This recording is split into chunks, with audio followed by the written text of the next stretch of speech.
మంచిదండి, ప్రార్థన చేసుకుందాం. సర్వోన్నతుడువు, మహోన్నతుడువు, కృపాసత్య సంపూర్ణుడు అయిన దేవ యేసయ్య, మీ ఘనమైన నామమును బట్టి వందనాలు, స్తుతులు, స్తోత్రాలు తెలియజేస్తున్నాం తండ్రి. ఆదివారం ఆరాధనలో నాయన మీ దివ్యమైన సంగతులు మేమందరం వినడానికి, నేర్చుకోవడానికి మీరు అనుగ్రహించినటువంటి కృపను బట్టి వందనాలు, స్తుతులు, స్తోత్రాలు తెలియజేస్తూ ఉన్నాను నాయన. మీ ఆత్మ సహాయం ద్వారా లోతైన విషయాలు మాకందరికీ నేర్పించి ఈ భక్తి జీవితంలో నాయన మరి మీలో నుండి తొలగిపోకుండా మీకు ఇష్టలుగా బ్రతకడానికి మీరే కృప చూపమని కోరుతూ ప్రభువైన యేసుక్రీస్తు వారికి ఈ ప్రార్థన మనవులు మిక్కిలి వినయంతో ప్రార్థించి బ్రతిమలాడి వేడుకొనియాడుచున్నాను. ఆమేన్. చేరువచ్చిన దేవుని పిల్లలైన మీ అందరికీ మనందరి ప్రభువును లోకరక్షకుడైన యేసుక్రీస్తు వారి ఘనమైన నామమున నా యొక్క శుభములు, వందనములు తెలియజేస్తూ ఉన్నాను. దేవుడు మనలను ప్రేమించి ఆరోగ్యంనిచ్చి ఆయుష్ని ఇచ్చి సజీవులుగా ఈ భూమి మీద ఉంచిన విధానాన్ని బట్టి వందనాలు చెల్లిస్తూ ఉన్నాను. గనుడైన దేవుని నామానికే మహిమ కలుగునుగాక. ఆమేన్. మత్తయి సువార్త ధ్యానం 13వ అధ్యాయము ఆదివారం ఆరాధనలో భాగంగా గడిచినటువంటి కాలాల్లో లేదా వారాల్లో అనేకమైన విషయాలు విత్తనాలను గూర్చి,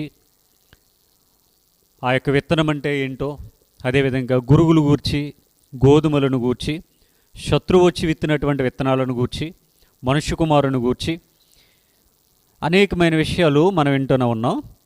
అదేవిధంగా ఈరోజు కూడా 31వ వచనం 32వ వచనంలో నుండి అనేకమైన విషయాలను మనం నేర్చుకునేటటువంటి ప్రయత్నం చేద్దాం. అయితే గడిచినటువంటి వారంలో మనం విన్నటువంటిది ఏంటంటే గురుగులు, గోధుమల గురించి విన్నాం. అందులో గురుగులు అనేవి అపవాది విత్తిన విత్తనాలుగాను, గోధుమలు అనేవి ప్రభువైన యేసుక్రీస్తు వారు విత్తిన విత్తనాలుగాను మనం చూసాం. ఏంటి గురుగులు ఏంటి, గోధుమలు ఏంటంటే అక్కడ విత్తనము అనగా వాక్యం అని మనం గ్రహించాం. అంటే పంట పొలంగా బైబిల్ని మనం ఆలోచించినప్పుడు ఇందులో గురుగులను, గోధుమలను అంటే మంచి విత్తనాలు, అదేవిధంగా మనకి నష్టాన్ని చేకూర్చేవిగా ఈ బైబిల్ గ్రంథంలో నుండి వాక్యాలను మనం చూస్తూ ఉన్నాం. ఉదాహరణకి పాత నిబంధనలో గురుగులు ఉంటాయి కానీ అంత ఎక్కువగా మనకు కనబడవు. అంటే ఆదికాండం మొదలుకొని మలాకీ గ్రంథం వరకు. నూతన నిబంధన వచ్చిన తర్వాత గురుగుల యొక్క సంఖ్య ఎక్కువగా కనబడుతుంది. అందులోనూ మత్తయి సువార్త, మార్కు, లోకా సువార్తలు, ఈ 3 సువార్తలు ఒకలా ఉంటే ఒకే విషయాన్ని కొన్ని అధ్యాయాలు వేరుగాను, వచనాలు వేరుగా అటు ఇటుగా చెప్తూ ఉన్నా, అయితే యోహాను సువార్త కంప్లీట్లీ డిఫరెంట్. దీని గురించి మనం ఆలోచిస్తే అసలు మొదటి అధ్యాయం మొదటి వచనంలోనే ఒక గురుగు పడిపోయినట్టుగా మనం చూస్తాం. ఇది అందరికీ తెలియదు, కొందరు మాత్రమే దీన్ని ఆలోచిస్తారు. అంటే ఆదియందు వాక్యం ఉండెను, వాక్యము దేవుని యొద్ద ఉండెను, వాక్యము దేవుడై ఉండెనంటే అంతా ఒకటే అనుకుంటారు. కానీ కాదు, ఇలాంటివి చాలానే ఉన్నాయి.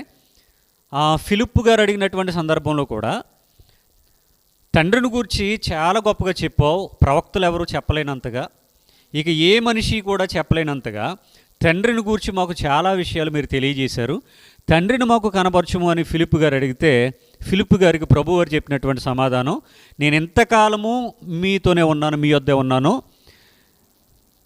నీకు ఇంకా నేను ఎవరో తెలియలేదనేటటువంటి మాటను మనం చూస్తాం. అంటే అక్కడ తండ్రి ఉన్నాడు వేరుగాను, యేసు వేరుగా ఉన్నాడు అన్నట్టుగా ఉన్నప్పటికీ మరి తండ్రి ఎవరో యేసు ఎవరో అన్నట్టుగా అనేకులు ఆలోచిస్తూ ఉంటే అక్కడ ఒక క్లారిటీ ప్రభువారు ఇస్తారు. ఇంకా అలాంటివి మనం చాలా చూడొచ్చు. ఏది దేవుని వాక్యమో, ఏది అపవాది విత్తనం అనేది మనం గ్రహించాలి. అలాగా లేని వాటిని ఉన్నట్టుగా పిలిచివాడు అని కొన్ని సందర్భాల్లో తండ్రికి ప్రార్థన చేయమని చెప్పినటువంటి దేవుడే యోహాను సువార్తలో నాకే ప్రార్థన చేయండి, నేనే ఇస్తాను మీకు సమస్తం అని చెప్పినటువంటి విధానం. ఈ విధంగా అనేకమైన వాక్యాలు మనకు కనబడుతూ ఉంటాయి, మనం వింటూనే ఉంటాం. అంటే ఇది ఏది గోధుమ, ఏది గురుగు అనేది తెలుసుకోవడం చాలా కష్టంగా ఉంటుంది. అందుకనే కోతకాలం వరకు ఎదగనివ్వండి, మరి మీరు అడుగుతున్నట్టుగా ఇప్పుడు వెళ్ళి గురుగులను పెళ్ళగిస్తారంటున్నారు, నేను పంపిస్తే మీరు గోధుమలను కూడా పెళ్ళగిస్తారు కనుక వద్దు అని చెప్పినట్టుగా ప్రభువారి యొక్క మాటలను బట్టి మనం అర్థం చేసుకోగలం.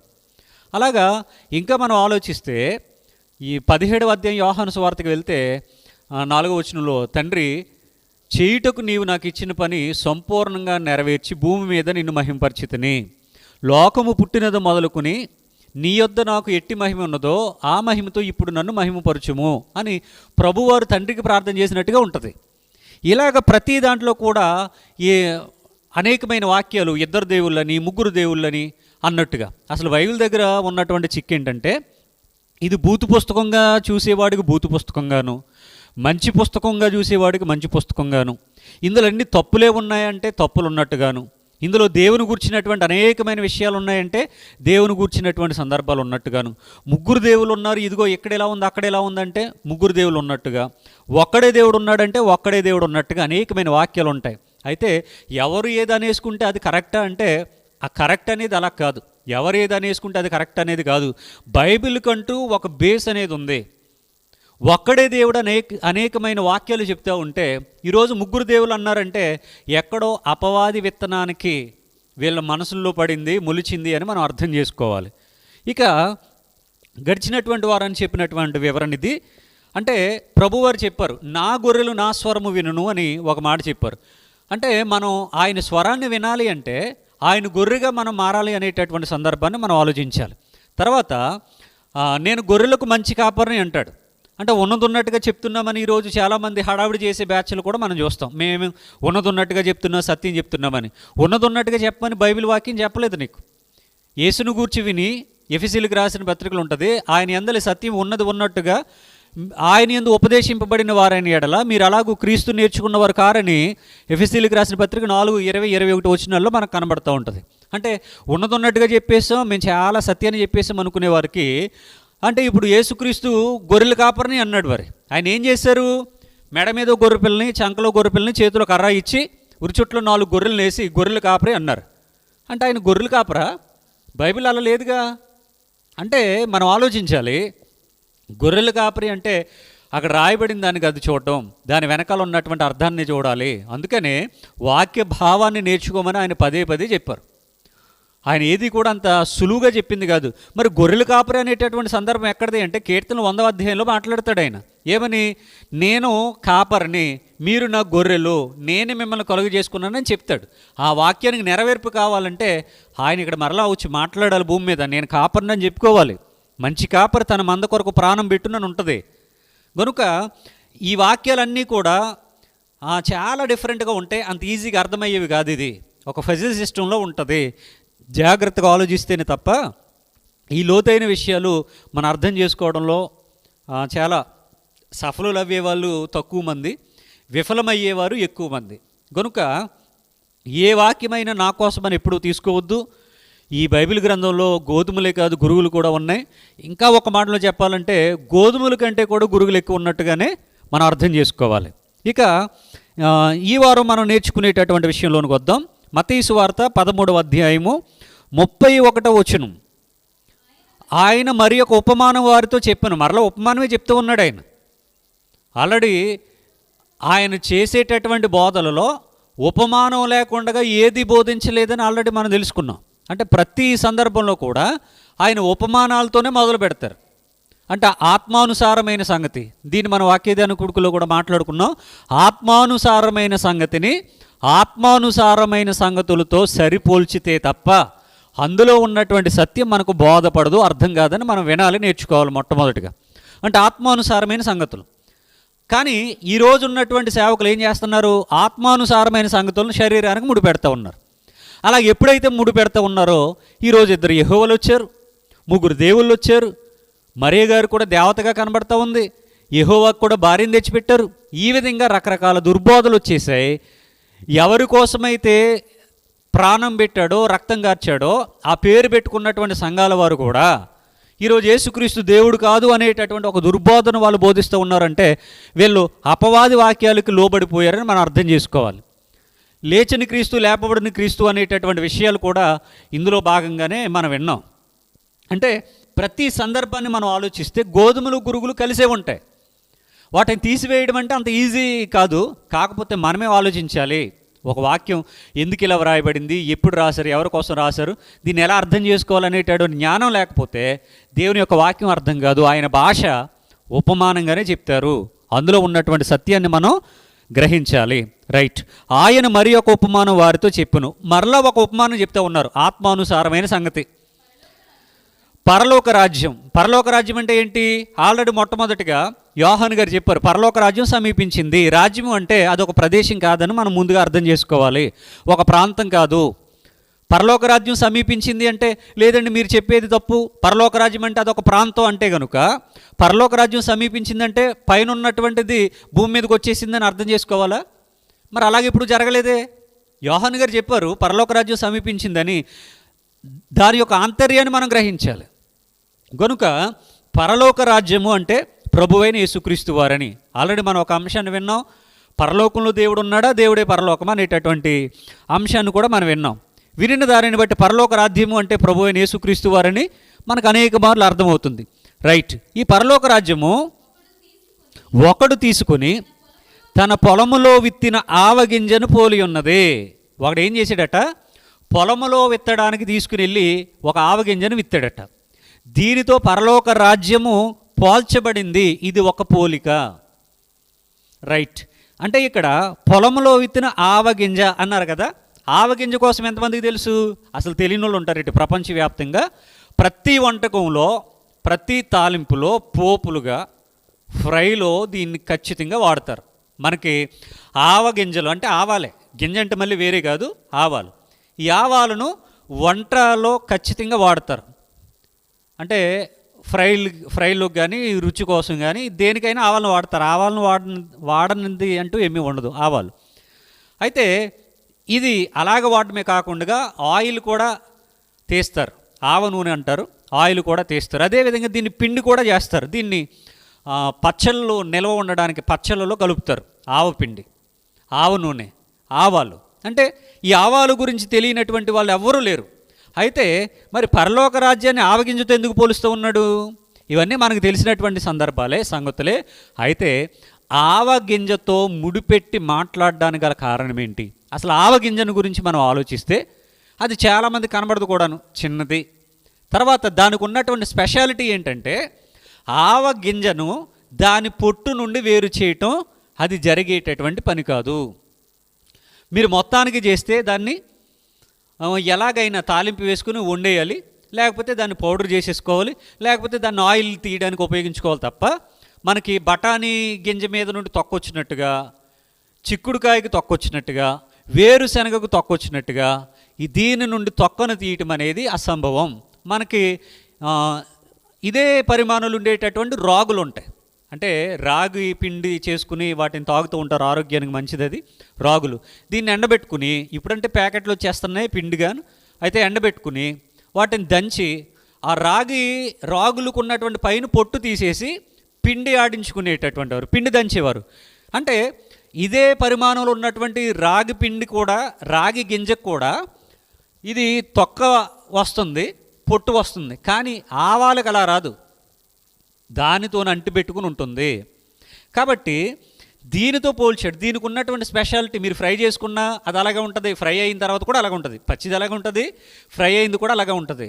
అంటే ఇక్కడ ఆవాలకు ఉన్నటువంటి స్పెషాలిటీ ఇది. రైట్. ఈ ఆవగింజను పోలి ఉన్నది అది విత్తనములన్నిటిలో చిన్నదే. కానీ ఆవాలు గురించి మనం ఆలోచిస్తే విత్తనాలన్నిటిలో చిన్న విత్తనం ఏదే అంటే ఆవాల విత్తనం అనేది చిన్నదట. అయితే అది పెరిగినప్పుడు పెరగటం అని ఎందుకన్నారు? ఆల్రెడీ పొలంలో విత్తడానికి వెళ్ళాడు కదా, పొలంలో విత్తడానికి వెళ్ళాడు కాబట్టి అక్కడ పెరిగినప్పుడు అన్నారు. సరే పెరిగిందట, విత్తాడు, పెరిగింది. పెరిగినప్పుడు కూర మొక్కలన్నిటిలో పెద్దదై ఆకాశ పక్షులు వచ్చి దాని కొమ్మల యందు నివసించునంత చెట్టగును. ఇది పెరిగినప్పుడు ఎలాగ మారుతుందట? కూర మొక్కలన్నిటిలో పెద్దదై. కూర మొక్కలు అంటే ఏంటి? కొత్తిమీర, గోంగూర, తర్వాత బచ్చల కూర, పాలకూర, మెంతుకూర, తోటకూర, ఇంకేమున్నాయి? ఇవన్నీ కూర మొక్కలే. పుదీనా, ఇవన్నీ కూడా కూర మొక్కలు. అంటే మనం వంటల్లో అది డైరెక్ట్గా కానీ, లేకపోతే ఫ్రై చేసుకోవడానికి కానీ, అందుకే లేకపోతే పప్పులు వేసుకుని తినడానికి కానీ, ఏదో ఒక రకంగా వంటల్లో ఉపయోగించుకోవడానికి కూర మొక్కలు. మనం ప్రతిరోజు కూరగాయలు తింటాం, ఆకుకూరలు తింటాం. అందులో ఈ కూర మొక్కల గురించి చెప్తూ, కూర మొక్కలన్నిటిలో పెద్దదై. ఈ మొక్క ఎంత ఉంటుంది అంటే, ఈ కూర మొక్కలన్నీ ఎంత ఉంటాయి? చిన్నవి, 6 అంగుళాలు, లేకపోతే 1 అడుగున్నర, చాలా చిన్నవి. కానీ విత్తనాలన్నిటిలో చిన్నదైనటువంటి ఈ యొక్క ఆవాలు విత్తనం, ఆవాలు గింజ అది మొలిచిన తర్వాత ఈ కూర మొక్కలన్నింటినీ కూడా సైడ్ వేసేస్తుందట, పెద్దదైపోతుందట. ఎంత పెద్దదవుతుంది? ఆకాశ పక్షులు వచ్చి దాని కొమ్మల యందు నివసించునంత చెట్టు అయిపోతుందట ఏకంగా. వృక్షశాస్త్రంలో మొక్కలు, చెట్లు, గుల్మాలు, పొదలు ఇలాగ వర్గీకరణ అనేది ఉంటుంది. అయితే ఇది విత్తనం విత్తిన తర్వాత ఇది కూర మొక్కలను సైడేసి మొక్క దశను దాటుకుని చెట్టుగా మారుతుంది. కొన్ని సందర్భంలో వృక్షంగా మారేటటువంటి పరిస్థితులు కూడా ఉన్నాయని మనకి ఈ యొక్క అగ్రికల్చర్లో ఎక్కడైనా ఆ సాయిల్ కనుక ఎక్కడైనా ఒక పౌష్టికమైనటువంటి మట్టి కనుక ఉంటే అక్కడ పెరిగేటటువంటి ఆవాల మొక్క ఇంత వేపుగా ఎదుగుతుంది, పెరుగుతుందని మనం అర్థం చేసుకోవాలి. ఉదాహరణకి మేము ఉండేటటువంటి కొత్తపేటలో ఇంటి దగ్గర జస్ట్ ఒక గోంగూర కాడను పాతితే అది వేరు పట్టిన తర్వాత మొక్కగా ఎదిగిన తర్వాత సుమారుగా ఒక 10 అడుగుల హైట్ వరకు ఎదిగిపోయింది. అది దాన్ని చూసి చాలా ఆశ్చర్యం అనిపించింది. మామూలుగా అయితే అంతంత ఎదగవు కదా, కానీ ఒక గోంగూర చెట్టు నన్ను మించిపోయి, నేనే దగ్గరగా 6 అడుగుల హైట్ ఉన్నాను, అది నన్ను మించిపోయి అంత హైట్లో అది కనబడింది. ఆశ్చర్యం వేసింది. అంటే ఒక మొక్కకు పౌష్టికమైనటువంటి సాయిల్ కనుక దొరికితే, ఆ మట్టి కనుక దానికి ఇవ్వగలిగితే అది చాలా వేపుగా ఎదుగుతుంది, కొమ్మలేస్తుంది, ఆకులు ఫలాలు అనేవి వస్తాయని మనకు తెలుసు ఆల్రెడీ. మన ఇంటి దగ్గర మనం బోల్డ్ మొక్కలు పెంచుతూ ఉంటాం. అయితే ఇక్కడ ప్రభువారు చెప్పారు దేని గురించి అంటే ఆవాల గురించి చెప్తా ఉన్నాడు. కూర మొక్కట్లన్నింటిలో కూడా పెద్దదిగా మారి ఆకాశ పక్షులు వచ్చి దాని కొమ్మల యందు నివసించినంత చెట్టుగా ఎదుగుతుంది అని చెప్పారు. ఇంతకు ఎందుకు చెప్తున్నాడు ఈ ఆవాల గురించి? మనల్ని ఆవాలు పంట వేసుకోమని కాదు, లేకపోతే ఇంకో అందుకు కాదు, కానీ ఆయన చెప్పేటటువంటి మాటల్లో ఒక ఉద్దేశం ఉంటుంది. ఇదే మాట మరలా మనం మార్కు సువార్త, లూకా సువార్తలు కూడా ఒకసారి చూద్దాం. మరలా ఇక్కడికే వద్దాం. ఒకసారి మార్కు సువార్త 4వ అధ్యాయము 31కి వెళ్దాం. మార్కు సువార్త 4వ అధ్యాయము 31, ఒకసారి 30 కూడా చదువుదాం. మరియు ఆయన ఎట్లా, నేను దేవుని రాజ్యమును ఎట్లు పోల్చెదము, ఏ ఉపమానముతో దానిని ఉపమించెదము, అది ఆవగింజను పోలి ఉన్నది. ఆవగింజ భూమిలో విత్తబడినప్పుడు భూమి మీదనున్న విత్తనములన్నిటికంటే చిన్నదే, కానీ విత్తబడిన తరువాత అది మొలిచి ఎదిగి కూర మొక్కలన్నిటికంటే పెద్దదై గొప్ప కొమ్మలు వేయును గనుక ఆకాశ పక్షులు దాని నీడను నివసింపగలవనెను. ఏమండి, ఎంతో చక్కగా ఇక్కడ మనకు కనబడుతూ ఉంది. అందరూ అనుకునేటటువంటి చిన్న మొక్క కాదు ఇది. ఏమండి, దానికి అవసరమైనటువంటి పోషకాలు అందిస్తే ఏమండి ఒక మొక్క కాస్త చెట్టుగా మారుతుంది, వృక్షంగా మారుతుంది. ఆకాశ పక్షులు వచ్చి గూళ్ళు పెట్టుకుని దానిలో నివసించే అంత గొప్పదిగా దానిని మనం చూస్తూ ఉన్నాం. ఇక లూకా సువార్త 13-19 కూడా చదువుదాం ఒకసారి. లూకా సువార్త 13వ అధ్యాయము లూకా సువార్త 19వ వచనాన్ని ఒకసారి మనం ఆలోచిద్దాం. మళ్ళీ ఇది అంటే పైన 18 కూడా చదువుదాం. ఆయన దేవుని రాజ్యము దేనిని పోలి ఉన్నది, దేనితో దాన్ని పోల్తును, ఒక మనుష్యుడు తీసుకొని పోయి తన తోటలో వేసిన ఆవగింజను పోలి ఉన్నది. అది పెరిగి వృక్షమాయెను, ఆకాశ పక్షులు దాని కొమ్మల యందు నివసించెను. ఇక్కడ ఈయన తోటలో వేసాడట, ఒక ఆయన పొలంలో వేసాడట. మొత్తానికి ఒక మంచి నేలని విత్తబడినటువంటి విత్తనం. మన కీర్తనల గ్రంథంలో కూడా ఉంటుంది కదా, ఏమని ఉంటుంది? నీటి ఓరన నాటబడినదై ఆకు వాడక తన కాలమందు ఫలమిచ్చు చెట్టు వలె నుండును అని ఒక వాక్యం ఉంటుంది. అంటే తగినటువంటి సమయంలో తగిన పోషకాలు ఒక మొక్కకు గనక అందితే అవి చాలా ఫలవంతంగా ఎదుగుతాయి అనడానికి ఉదాహరణలుగా మనం చూసుకోవచ్చు. అంటే ఆవగింజ చిన్నదే కానీ, అది పరిమాణంలో చిన్నదే కానీ, కూర మొక్కలన్నిటికంటే పెద్దది. ఆకాశ పక్షులు వచ్చి గూళ్ళు పెట్టుకుని నివాసం ఉండేటంత గొప్పదే. ఇంతకీ ఎందుకు చెప్తూ ఉన్నాడు ఆయన? ఏమండి, ఆలోచిద్దాం ఒకసారి. ఇందులోనే మత్తయి సువార్తలోనే 17వ అధ్యాయము 20వ వచనాన్ని కూడా ఒకసారి మనం ఆలోచిద్దాం. మత్తయి సువార్త 17వ అధ్యాయము 20వ వచనాన్ని ఆలోచిద్దాం. మత్తయి సువార్త 17వ అధ్యాయము 20వ వచనం. అందుకు ఆయన మీ అల్ప విశ్వాసము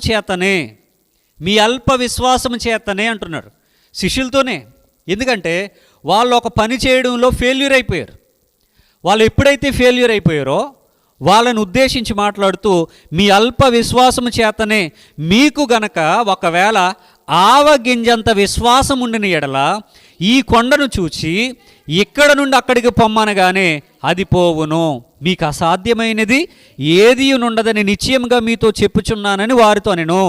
మొత్తానికి ప్రభువారు అంటున్నారు, మీకు ఆవగింజంత విశ్వాసం ఉంటే కనుక ఈ కొండలను కూడా మీరు పెకలించగలరు, సముద్రంలో పడిపోమంటే పడిపోతుంది అన్నారు. దీనికి చాలామంది సేవకులు మహాభక్తులు ఏం చెప్పారు అంటే, మనిషికి ఆవగింజంత కూడా విశ్వాసం లేదని చెప్పారు. ఇక్కడ దేవుడు చెప్పినటువంటి మాట ఇదేనా?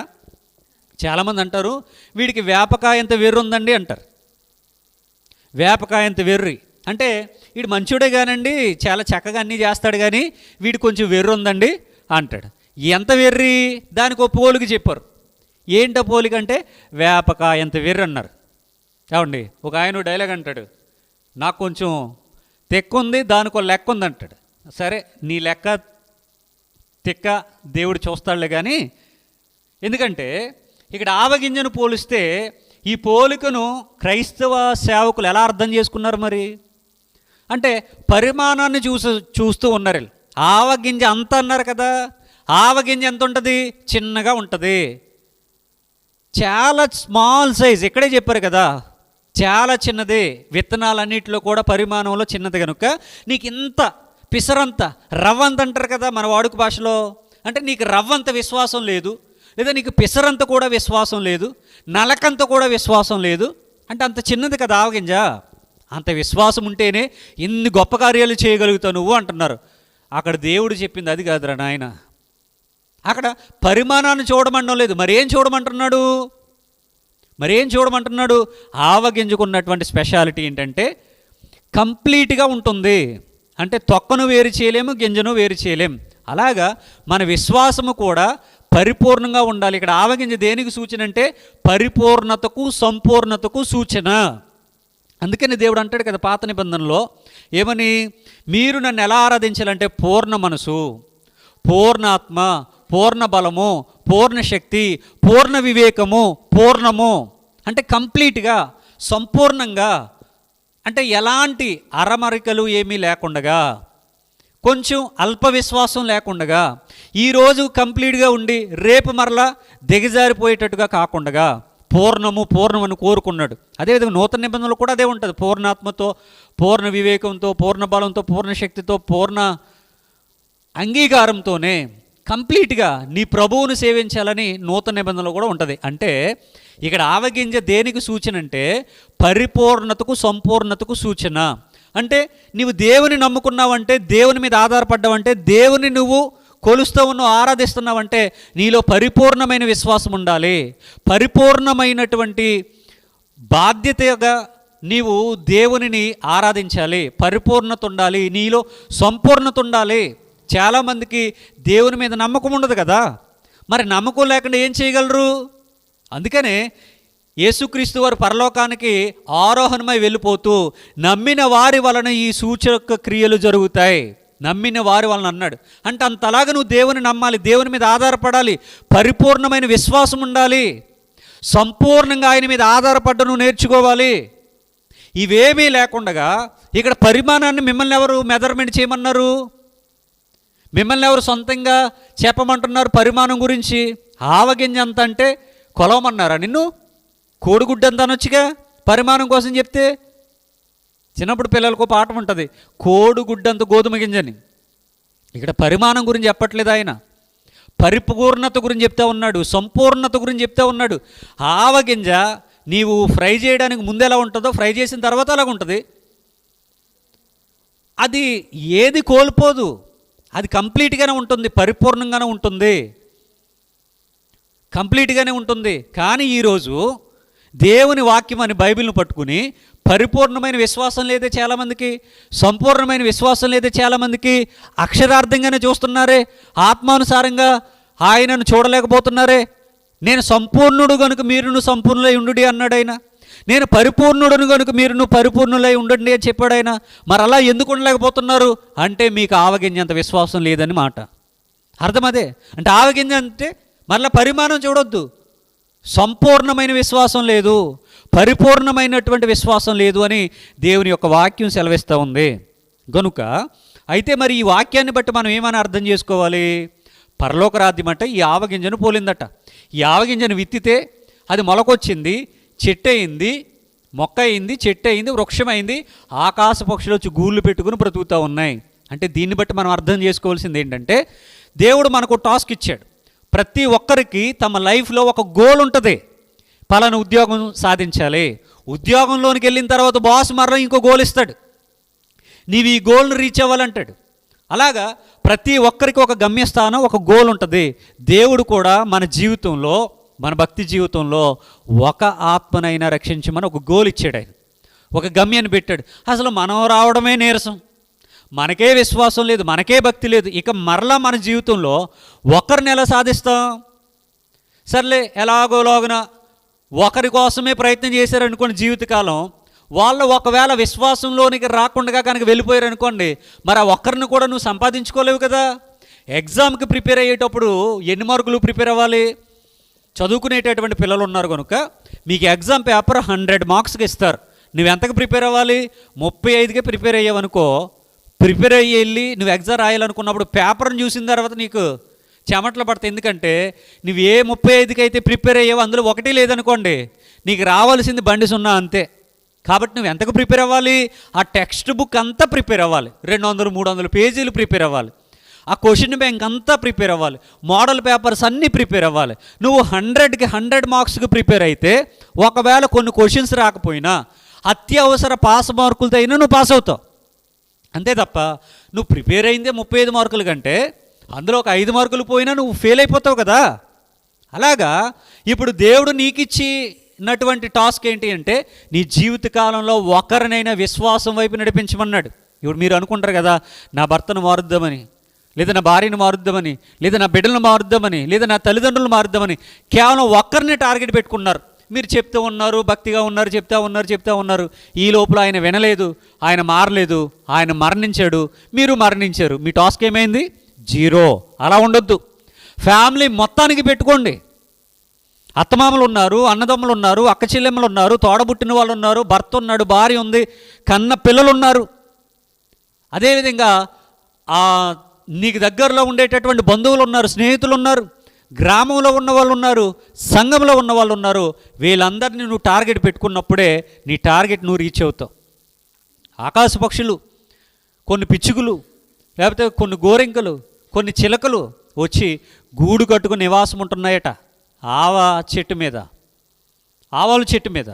అలాగా నీ విశ్వాస జీవితంలో నీ వలన ఒక నలుగురికి మేలు కలగాలి, నలుగురికి మంచి చేయాలి.